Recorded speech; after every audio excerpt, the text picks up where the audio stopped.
ఇంకా అధికారం మత్తు దిగిందో లేదో నాకు అర్థం కాలే. అయ్యగారికి మరి ఫామ్ హౌస్ లో వేసిన మత్తు కూడా దిగిందో లేదో నాకు తెలియదు. అసెంబ్లీకి మాత్రం రాడు.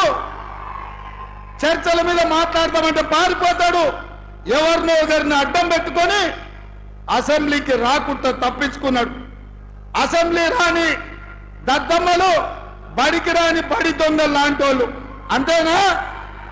మరి అట్లాంటి బడి దొంగలు నిన్న టీవీ 9లో పోయి కూర్చొని 4 గంటలు కూర్చున్నాడు. సిగ్గున్నదా అని అడుగుతున్నా.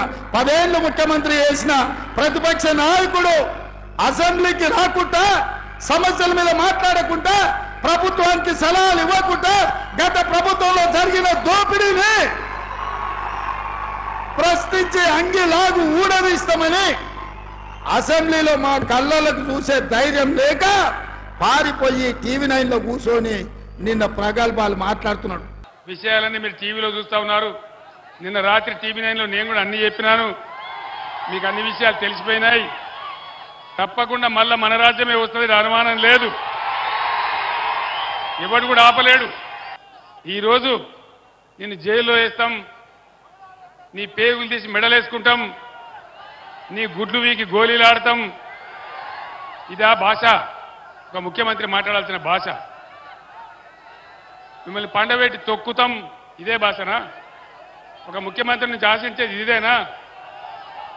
15 ఏళ్ళు పోరాటం చేసి తెలంగాణ సాధించిన వ్యక్తి, 10 ఏళ్ళు బ్రహ్మాండంగా తెలంగాణ ప్రజలను కులము, మతము, వర్గమనే భేదం లేకుండా అన్ని వర్గాల ప్రజలను బ్రహ్మాండంగా చేసినటువంటి వ్యక్తిని పట్టుకొని నీ గుడ్లు బీక్తా, నీ పేగులు బీక్తా, నిన్ను జైలు వేస్తా, ఇదా మాట్లాడవలసిన భాష? దయచేసి ఆలోచన చేయండి. అన్ని అబద్ధాలు చెప్తూ, శ్వేతపత్రాలు విడుదల చేసి, బోగస్ మాటలు చెప్తూ, ఇచ్చినటువంటి హామీలన్నీ ఎగబెట్టి 6 హామీలకు పంగనామం పెట్టి ఈరోజు చేతులు ఎత్తేసి అడ్డగోలు మాటలు మాట్లాడుతూ ఉన్నారు. దయచేసి నేను మిమ్మల్ని ప్రార్థించేది ఒకటే, ఎంత మంచిగా నీళ్ళు వస్తూ ఉండే నాగార్జున సాగర్ కాలువలో, పంటలు ఎంత బాగా పండుతూ ఉండే, మాకు కూడా చాలా సంతోషం ఉండే. 18 పంటలు పండించినాం నాగార్జున సాగర్ కింద. చివరి భూములకు కూడా నీళ్లు ఇచ్చినాం. శాశ్వతంగా ఒకవేళ కృష్ణలో నీళ్లు తక్కువైనా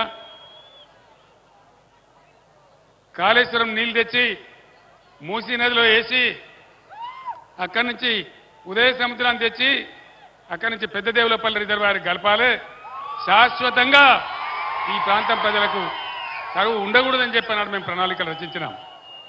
ఇవాళ అన్ని బంధు, కేసీఆర్ ఆనవాళ్ళు తీసేస్తాం. కేసీఆర్ అంబేద్కర్ పుణ్యమని, డాక్టర్ బిఆర్ అంబేద్కర్ గారి పుణ్యమని మనకు తెలంగాణ రాష్ట్రం వచ్చింది. ఆయన రాజ్యాంగంలో ఆర్టికల్ 3 పెట్టినాడు కాబట్టి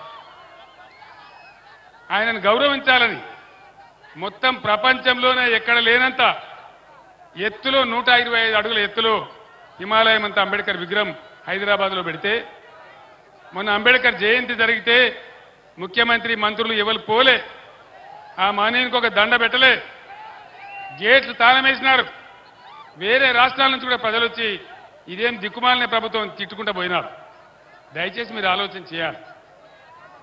ఇవన్నీ కూడా అడ్డగోలు మాటలు, నిందలు, అనవసరమైనటువంటి కథలు చెప్తున్నారు తప్ప వీళ్ళు న్యాయం చేసే పరిస్థితులు లేరు. మరి ఇప్పుడు ఏం జరగాలి? న్యాయం జరగాలి. న్యాయం జరగాలంటే ఇవాళ ప్రజలకు కాంగ్రెస్ పంచాయతీ పడ్డది. ప్రజల పక్షాన గట్టిగా కొట్లాడేటటువంటి పంచాయతీ పెద్ద కావాలి. ఆ పంచాయతీ పెద్ద ఎవరు? ఎవరు? కేసీఆర్ఏనా? బీఆర్ఎస్ ఏనా? నేను మీ అందరినీ ప్రార్థించేది ఒకటే, నేను ఇంకా సూర్యాపేటకు వెళ్ళాలా?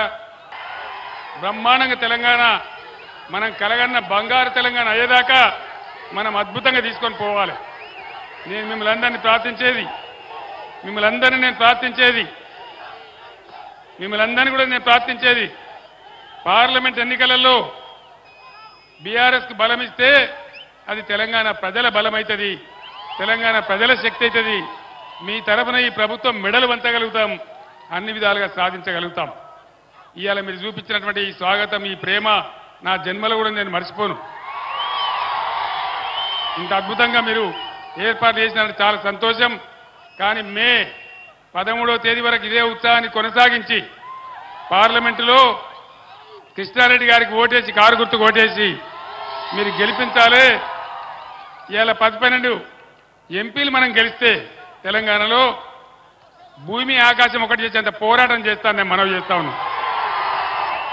మీరిచ్చే బలంతోనే కేసీఆర్ కానీ బీఆర్ఎస్ కానీ పోరాటం చేయగలుగుతారు, మీకు న్యాయం చేయగలుగుతారు, హామీలు అమలు చేయించగలుగుతారు, ఈ కాంగ్రెస్ ప్రభుత్వం మెడలు వంచగలుగుతారు, రైతులకు న్యాయం జరుగుతుంది, కరెంటు చక్కగా వస్తుంది. కాబట్టి దయచేసి ఈ ఎన్నికల్లో బీఆర్ఎస్ అభ్యర్థి కృష్ణారెడ్డి గారి కారు గుర్తుకు ఓటేసి గెలిపించాలని మీ అందరినీ కూడా కోరుతూ నేను సూర్యాపేటకు బయలుదేరుతా ఉన్నా. జై తెలంగాణ.